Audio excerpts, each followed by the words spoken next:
Hi guys, today's video is going to talk a lot about weddings, but also going to talk about what it is to be a godmother in Peru, or a godparent, and also about a particular student who graduated from the mission school and is very close to Nilton and I's hearts, who is going to be serving on the mission field very soon. So first of all, this month I got to be a part of two weddings. Both of the guys that got married, obviously to their wives now, both of the guys graduated from the seminary. Alex graduated from the School of Theology, and Ronald, but here we call him Ronald, he was among the first graduating class of the mission school in 2016. For both weddings, I got to be the godmother. And here, godparents aren't someone who are chosen from birth for you, but it's specifically talking about someone who, for weddings or maybe for your graduation or some kind of big event in your life, it's someone who has been important to you, and you choose them as your godparents. Sometimes it's a couple that are both the godmother and the godfather, or sometimes it's just two separate people. And that was the case with both of these weddings. And the godparents serve a big role in the wedding. They get to sit at the table with the bride and groom as they eat, and often get to walk the bride or groom down the aisle, depending on the family situation, for the bride and groom. And they're usually expected, it's kind of culturally understood that the godparents also give a financial contribution for the wedding, but it's not necessarily required. For our godparents, for our wedding, for Nilton and I's wedding, our godmother gave us a financial gift, and our godfather didn't, and that's okay. That's just kind of, you choose the people who are important to you. But I really wanted to talk specifically about Ronald and his wedding. Ronald, you've probably seen pictures of him when I posted pictures of the different students from the mission school, and I'll try to post a picture right here. But when I got here, he had also just gotten here, and so he was part of that first group. And so that was a very special time for me, obviously, because I'm just getting to know the seminary and living in Peru and getting to know the students. And I remember that after he was getting close to the end of his 3-year program, and we had sat down for a meeting because there was a certain project that he had needed some help with. And so as we sat and we talked about the project, he looked at me and said, Miss Carrie, do you know how important you were for my calling into the ministry? And I said, what?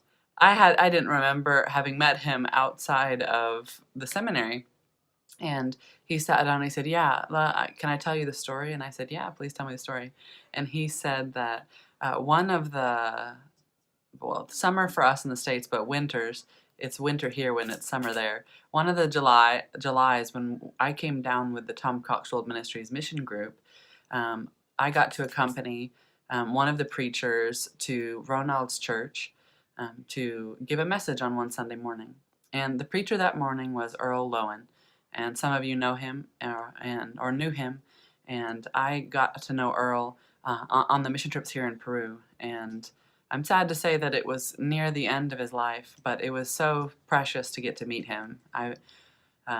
He impacted my life so greatly because even with difficulties in his health, I saw how he came to Peru and he trekked up hills and he did so much just so people could hear the word of Christ. And his impact on me, I can see how that also impacts others. But Earl that morning preached at the church, and at the end of his sermon, he asked if anyone wanted to accept Christ or wanted to rededicate their lives to him, if they would come forward. And a group of about 7 people came. And Ronald told me I was in that group. And he said, when Mr. Earl was talking and you were translating, I felt the entire time, like as you translated, and every time you pointed at the crowd, you were looking directly at me. And that was the day I had recently come back to church, and I had recently started again to get to know God and to follow Christ. But that was the day I felt like the Lord really wanted me to dedicate my life to Him completely. And so I was one of those people that came up and rededicated their lives to Christ. And it was soon after that I felt the call to come study at the seminary. And that was so impactful to me.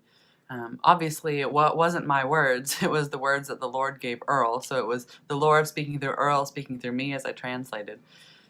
But it was very impactful to me to see how the Lord had used something that just happened one day, and to us we forgot about it, to change Ronald's life, and then that I got to be his professor.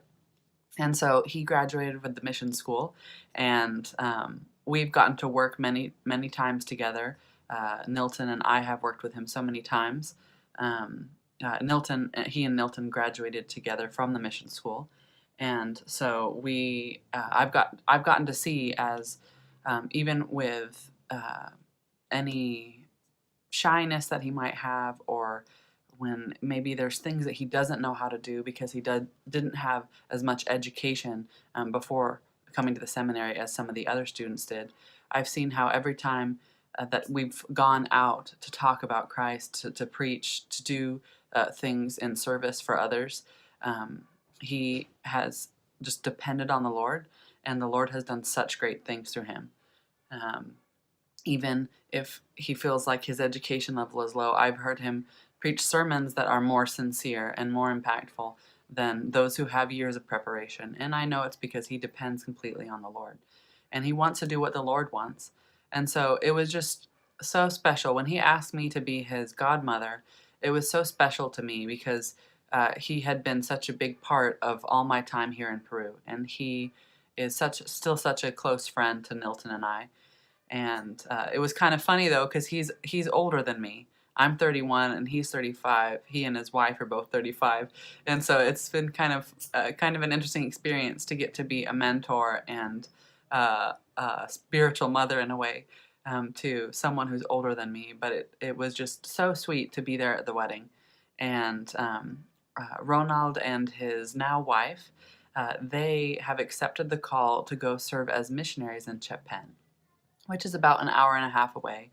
And it's a city that our Association of Baptist Churches has been praying for a long time. We've been praying that the Lord would prepare and provide a missionary. I mean, obviously people were praying for that before I got here, but I was able to join that in that prayer as part of the Ministry of Evangelism and Missions.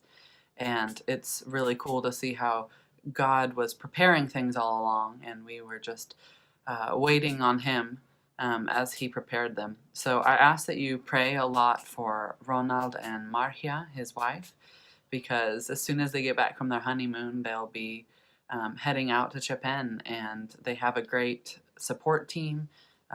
Pastor Tito's church, the church's name is Fuente de Vida, is acting as the mother church, so they'll be out there helping and supporting.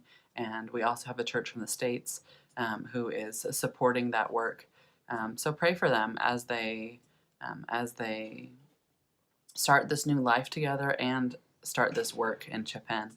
And I just wanted to tell you guys that story because I had wanted to tell you what Ronald had told me about me being a part of his calling back to Christ and entering the ministry, but I'd never really had the time or didn't feel right, and now I can see that the Lord has completed the story even further, and it's just been it's one of the cool things I've been able to see, that now that I've been here for 4 years in Peru, now I can see some of the things that the Lord has been doing, and that's been very, very helpful for me this year to see that the Lord has been working through my ministry here, but that all the glory is to him because he's the one that did that work in Ronald and in the others.